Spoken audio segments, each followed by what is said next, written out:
Hello bachon. So let's read the question. The question says, select the correct option with incorrect information about the given angiospermic families. Option 1, Fabaceae family match to polypetalous condition. Option 2, Fabaceae family zygomorphic flowers. Option 3, Solanaceae family with cymose inflorescence. And option D, Liliaceae family with 5 stamens which are monoadelphous. So the key concept for this question is floral characteristics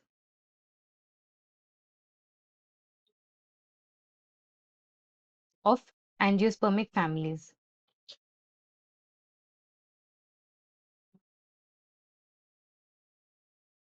We'll see 3 families here. तो सबसे पहले Solanaceae,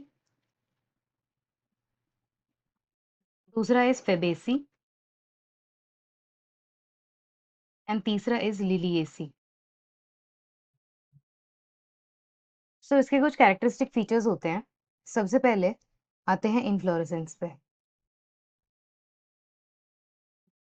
जो Solanaceae family होता है उसका जो inflorescence होता है वो होता है सॉलिटरी, एक्सिलरी और साइमोज.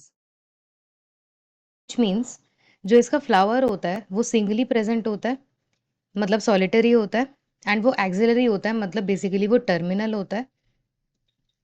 एंड साइमोस का मतलब इसका जो मेन एक्सिस होता है वो it stops growing after flowering.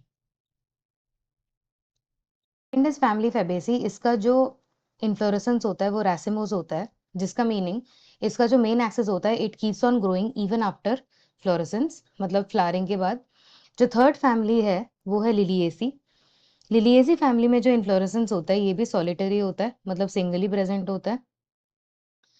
ये भी साइमोस होता है, मतलब it can be either solitary और इट कैन बी साइमोस, मतलब जो इसका मेन एक्सिस होता है it keeps on growing even after flowering. The second point is flower. जो सोलेनेसी फैमिली का फ्लावर होता है वो होता है बाइसेक्सुअल एंड एक्टिनोमॉर्फिक. बाइसेक्सुअल मतलब इस सेम फ्लावर में मेल और फीमेल रिप्रोडक्टिव पार्ट्स दोनों प्रेजेंट है.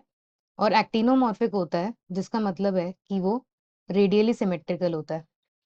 फेबेसी फैमिली में जो फ्लावर होता है that is bisexual and zygomorphic. इसमें जो फ्लावर होता है that is bisexual but it is zygomorphic, मतलब ये बाइलेटरली सिमेट्रिकल होता है. और जो लिलिएसी फैमिली होती है, लिलिएसी फैमिली में जो फ्लावर होता है वो भी बाइसेक्सुअल होता है और एक्टिनोमॉर्फिक होता है, मतलब रेडियली सिमेट्रिकल होता है. कैलिक्स जो होता है सोलनेसी फैमिली में जो सेपल्स होते हैं वो 5 प्रेजेंट होते हैं. Calyx is basically sepals. Solanaceae family में 5 सेपल्स प्रेजेंट होते हैं विच आर गैमोसेपलस, जिसका मतलब है सारे फ्यूज्ड होते हैं.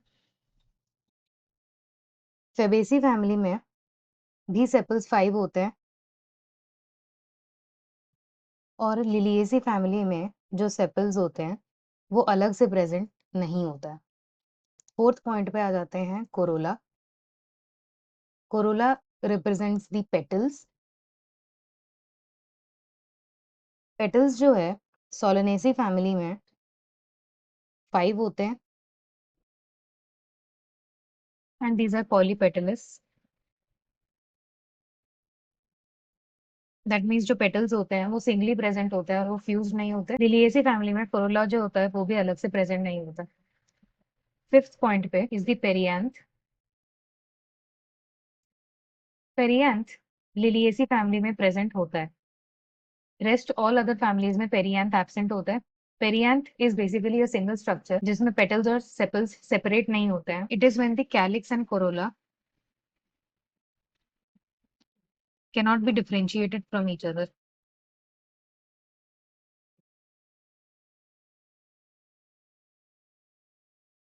Androecium. Androecium basically represents the stamens.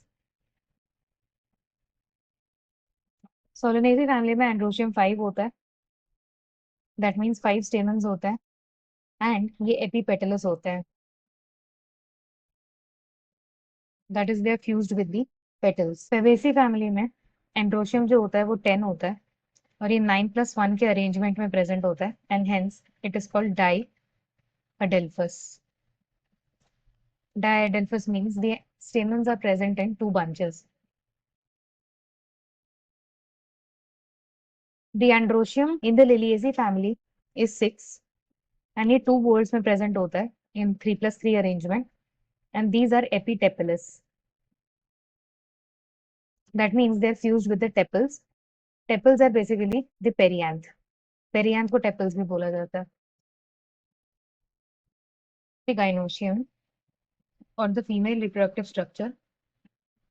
Liliaceae family से स्टार्ट करते हुए जो कार्पल्स होते हैं ये ट्राई कार्पलरी होते हैं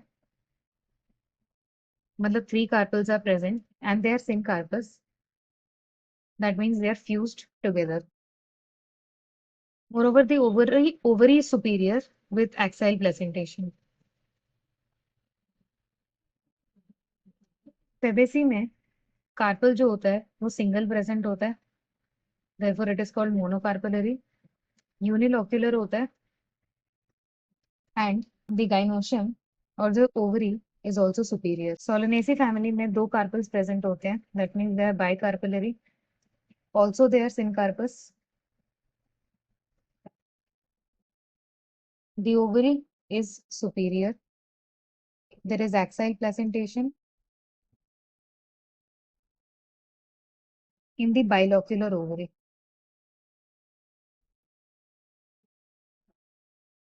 क्वेश्चन में हमें 4 ऑप्शंस दिए हुए हैं. जो फेबेसी फैमिली है हमें बताना है whether this shows a polypetalous condition. Coming to the Fabaceae family, we can see here कि Fabaceae family में polypetalous condition present होता है. That means this is the right option. Second में दिया हुआ है Fabaceae family में zygomorphic flowers होते हैं कि नहीं. Fabaceae family के flowers जो होते हैं वो bisexual होते हैं और zygomorphic होते हैं. Therefore, this option is also right. Third option is whether Solanaceae family has cymose inflorescence. Coming to the inflorescence, Solanaceae family में जो है cymose inflorescence present होता है, so this is also true. And last is Liliaceae family with 5 stamens and they are monoadelphous. So in the Liliaceae family, जो androecium होता है, which represent the stamens, we saw there are 6 stamens which are arranged in 2 whorls, 3+3, and they're epitepalous. So this option is wrong. So ये वाला answer सही है because it is the incorrect match. So the correct answer for this question is option D. Hope you understood well. Best of luck.